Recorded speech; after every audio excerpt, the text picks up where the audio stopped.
ಮುಂಬೈನಲ್ಲಿ ನಡೆಯುತ್ತಿರುವ ಆರ್ಎಸ್ಎಸ್ ಉಪನ್ಯಾಸ ಸರಣಿಗೆ ಸಲ್ಮಾನ್ ಖಾನ್ ಇಂದು ಆಗಮಿಸಿದ್ದಾರೆ. ಈ ಕಾರ್ಯಕ್ರಮವು ಆರ್ಎಸ್ಎಸ್ನ 100 ವರ್ಷಗಳ ಪ್ರಯಾಣವನ್ನ ಸ್ಮರಿಸುತ್ತಿದ್ದು ಸಾಕಷ್ಟು ಸಂಚಲನವನ್ನ ಸೃಷ್ಟಿಸುತ್ತಿದೆ.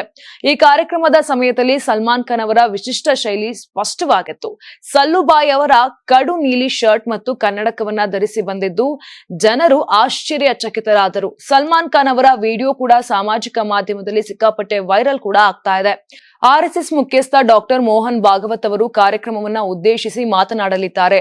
ರಾಮ ಮಂದಿರ ಪ್ರಾಣ ಪ್ರತಿಷ್ಠಾ ಸಮಾರಂಭದಲ್ಲಿ ಭಾಗವಹಿಸಿದ ಜನರನ್ನ ವಿಶೇಷವಾಗಿ ಆಹ್ವಾನಿಸಲಾಗಿತ್ತು.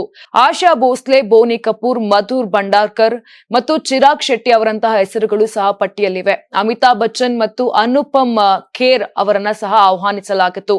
ಆದ್ರೆ ಬರುತ್ತಾರೋ ಇಲ್ಲವೋ ಇನ್ನೂ ಸ್ಪಷ್ಟವಾಗಿಲ್ಲ. ಆದ್ರೆ ಸಲ್ಮಾನ್ ಖಾನ್ ಅದಾಗಲೇ ಬಂದಿದ್ದಾರೆ. ಬಾಲಿವುಡ್ನ 3 ಖಾನ್ಗಳಾದ ಸಲ್ಮಾನ್, ಶಾರುಖ್ ಮತ್ತು ಅಮೀರ್ಗೂ ಆಹ್ವಾನಗಳನ್ನ ಕಳುಹಿಸಲಾಗಿದೆ. ಸಲ್ಮಾನ್ ಖಾನ್ ಆಗಮಿಸಿದ್ದಾರೆ. ಆದರೆ ಶಾರುಖ್ ಖಾನ್ ಮತ್ತು ಅಮೀರ್ ಖಾನ್ ಬಗ್ಗೆ ಇನ್ನೂ ಕೂಡ ಯಾವುದೇ ಮಾಹಿತಿ ಇಲ್ಲ. ಅವರು ಭಾಗವಹಿಸುತ್ತಾರೋ ಇಲ್ಲವೋ ಅಂತ ಜನರು ಆಶ್ಚರ್ಯವನ್ನ ಪಡ್ತಿದ್ದಾರೆ. ಈ ಕಾರ್ಯಕ್ರಮವು ಆರ್ಎಸ್ಎಸ್ನ 100ನೇ ವಾರ್ಷಿಕೋತ್ಸವವನ್ನ ಗುರುತಿಸುವ ವಿಶೇಷ ಕಾರ್ಯಕ್ರಮವಾಗಿದ್ದು ಅನೇಕ ಪ್ರಮುಖ ವ್ಯಕ್ತಿಗಳು ಭಾಗವಹಿಸುತ್ತಿದ್ದಾರೆ. ಉದ್ಯಮಿ ಕುಮಾರ್ ಮಂಗಲಂ ಬಿರ್ಲಾ ಮತ್ತು ಅಂಬಾನಿ ಕುಟುಂಬವನ್ನ ಸಹ ಆಹ್ವಾನ ಮಾಡಲಾಗಿದೆ. ಕ್ರಿಕೆಟಿಗರಾದ ರೋಹಿತ್ ಶರ್ಮಾ ಮತ್ತು ಸೂರ್ಯಕುಮಾರ್ ಯಾದವ್ ಅವರನ್ನ ಆಹ್ವಾನಿಸಲಾಗಿತ್ತು.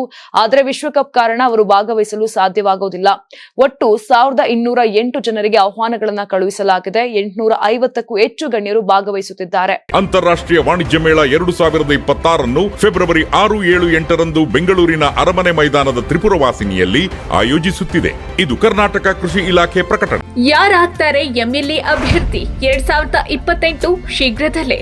ಪ್ರತಿದಿನ ಒಂದೊಂದು ಕ್ಷೇತ್ರದ ಟಿಕೆಟ್ ಆಕಾಂಕ್ಷಿಗಳ ಸಂಪೂರ್ಣ ಮಾಹಿತಿ ಪೊಲಿಟಿಕಲ್ ಜರ್ನಲಿಸ್ಟ್ ಕೆಎಂ ಶಿವಕುಮಾರ್ ಅವರಿಂದ.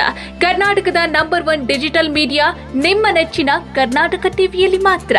ನೀವು ಸಣ್ಣ ಆಗ್ಬೇಕಲ್ವಾ? ಅದು ಒಂದು ಉತ್ತಮ ಆಹಾರದಿಂದ ಸಣ್ಣ ಆಗ್ಬೇಕಲ್ವಾ? ಪ್ರತಿದಿನ ನಮ್ಮ ಜೀನಿ ಸ್ಲಿಮ್ ನ ಯೂಸ್ ಮಾಡಿ ಯಾವುದೇ ಸೈಡ್ ಎಫೆಕ್ಟ್ ಇಲ್ದಂಗೆ ನೀವು ಸಣ್ಣ ಆಗ್ತೀರಾ.